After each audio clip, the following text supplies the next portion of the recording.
Cards Against Creatures, Round 7. Coming up next, Blank Wars. The rest of the students all look down to choose their cards for this round. However, Sandbar quickly noticed from their expressions on their faces that they were all struggling to find the good cards for this prompt. It was almost a full minute before every creature had chosen their cards and passed them towards him, and even then, it was a bit reluctantly, giving him that feeling that this first card of this round probably won't be a good one. Once Sandbar had retrieved the 5 white cards, he quickly shuffled them before drawing the first one and reading it out loud. Coming up next, Pedophiles Wars.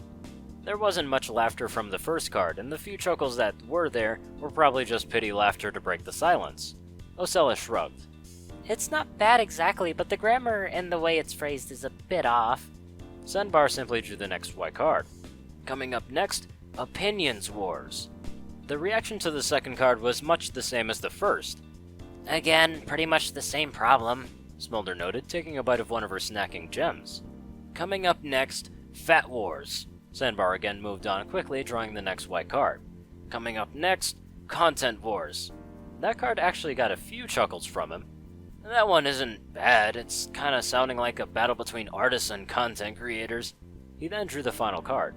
Coming up next, Diversity Wars. And we're back to the boring ones again, Smolder said again, vocalizing the other's thoughts. Yeah, Sandbar agreed solemnly. Anyway, I think I'll go with Content Wars. I think that one fits the best. Who had that one? He asked, holding up the black card for this round. That's Yona's card, the young yak announced, with a proud smile on her face that she won this round. Sandbar then happily passed her the black card, and Gallus suddenly let out a sigh as a way of getting every creature's attention. Well, I think we can all agree that the first card of this round was a bust. Let's hope that the next card will be better, he said, drawing the next black card and reading it out loud. Seriously guys, there's nothing funny about blank. The rest of the students all got to selecting their cards for this round, fortunately faster and with more excitement than the last card, which gave them hope that this card prompt would be better than the previous one. After he had retrieved all 5 white cards, Gallus then quickly gave them a shuffle before drawing the first one and reading it out loud. Seriously guys, there's nothing funny about a massive collection of child pornography. There was already laughter from the entire group, happy to properly get back into the spirit of the game, and a little bit weird that they were all getting excited for something so crass. Yeah, there really isn't, Sandbar spoke up, completely serious. Gallus then drew the next card. Seriously guys, there's nothing funny about a full-on panic attack. Again, there really isn't. Silverstream was the one to speak up this time. And there was a bit more laughter, though. This time it was more for Silverstream's comment mirroring Sandbar's previously. Seriously guys, there's nothing funny about stapling a butterfly to a cow. There really isn't.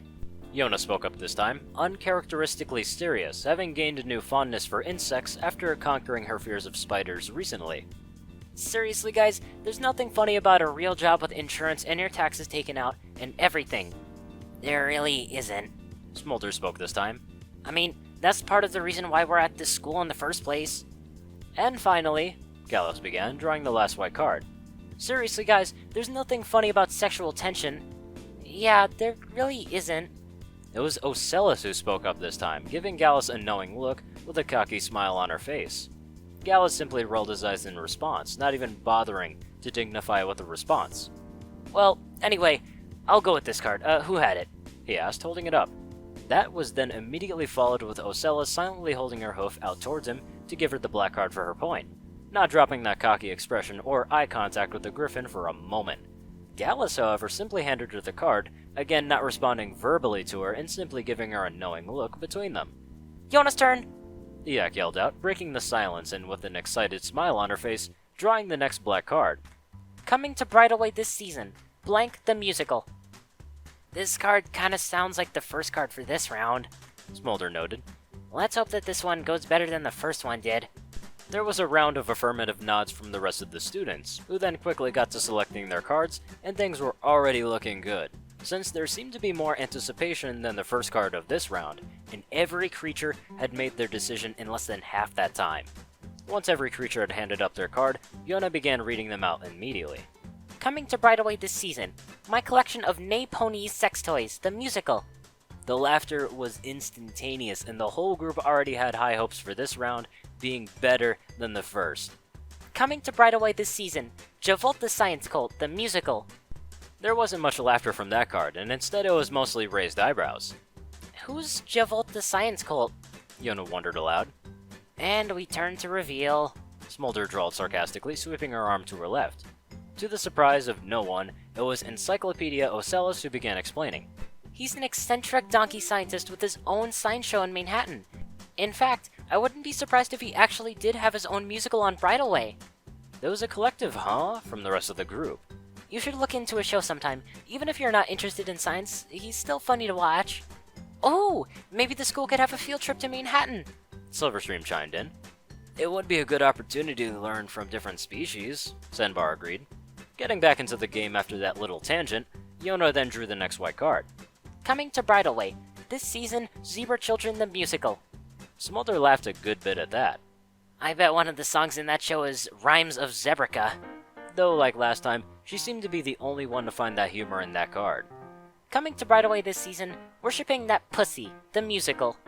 There was once again good old-fashioned fall on your back laughing from inappropriate words that were just plain funny to hear from everyone.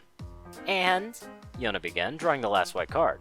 Coming to Bridalway this season, Flying Sex Snakes, the musical.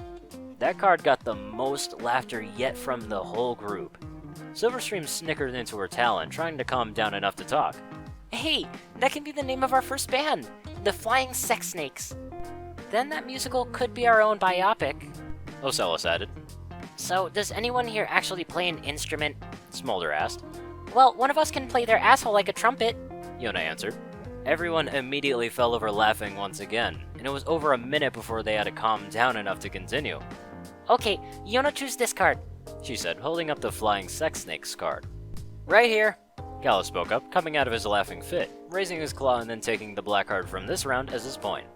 Alright, I'm up next, Smolder said, drawing the next black card.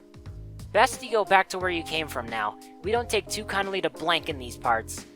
Hearing the prompt, Gallus sneered to himself. I feel like I've heard of this somewhere before. Every creature then got to select their cards for this round. When they were finished, they passed them towards Smolder, who gave them a quick shuffle before reading them out loud. Best you go back to where you came from now. We don't take too kindly to the magic of live theater in these parts. Sounds like something you'd hear in Griffin Stone, Gallus commented. Now, Gallus, he ain't hurting nobody, Silverstream added. The commentary from those two got them more laughs than the actual card did. Moving on, Smolder then drew the next card. Best you go back to where you came from now. We don't take too kindly to turning poor people against each other so they don't pay attention to economic inequality in these parts. Again, sounds like Griffin Stone. Now, Gallus, he ain't hurting nobody.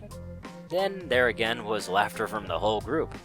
Best you go back to where you came from now. We don't take too kindly to a 7-hour bubble bath in these parts.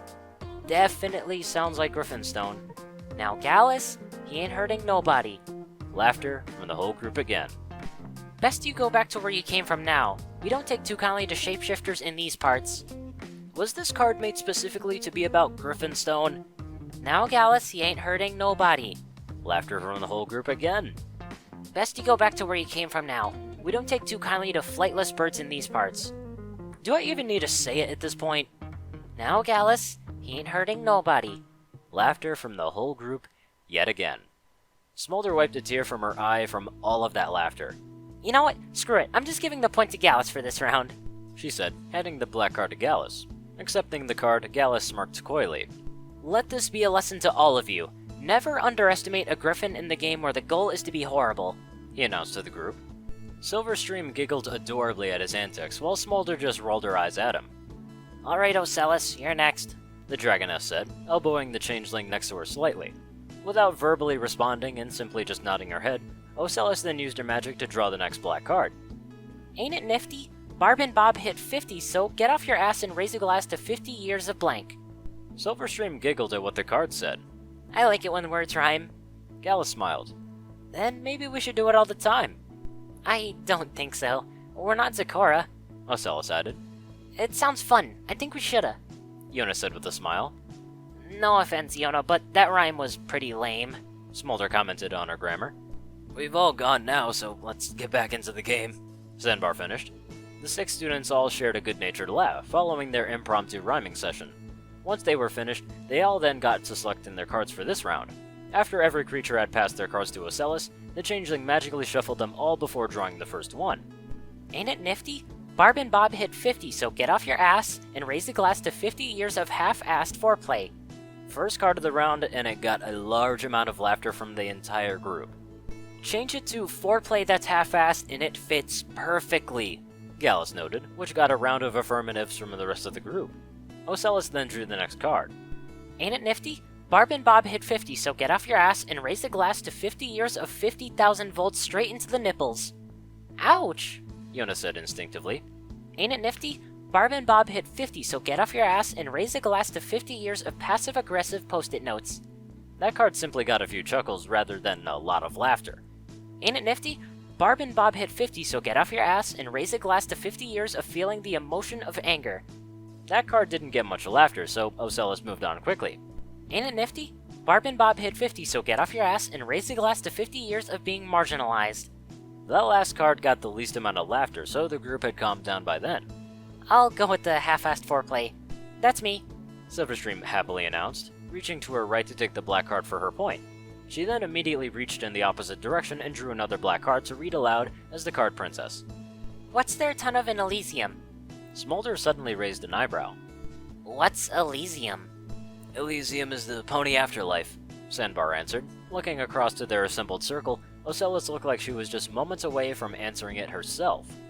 Oh, Smolder realized. Her expression then quickly morphed into a cocky smirk. Well then, in that case, this should be a good round. Hopefully, she added, hoping that she hadn't jinxed things like she may have with the first card of the round. The group then got to choosing their cards, which they, again, did rather quickly and passed them towards Silverstream, who gave them a quick shuffle before reading them out loud. What's there a ton of in Elysium? A whole thing of butter.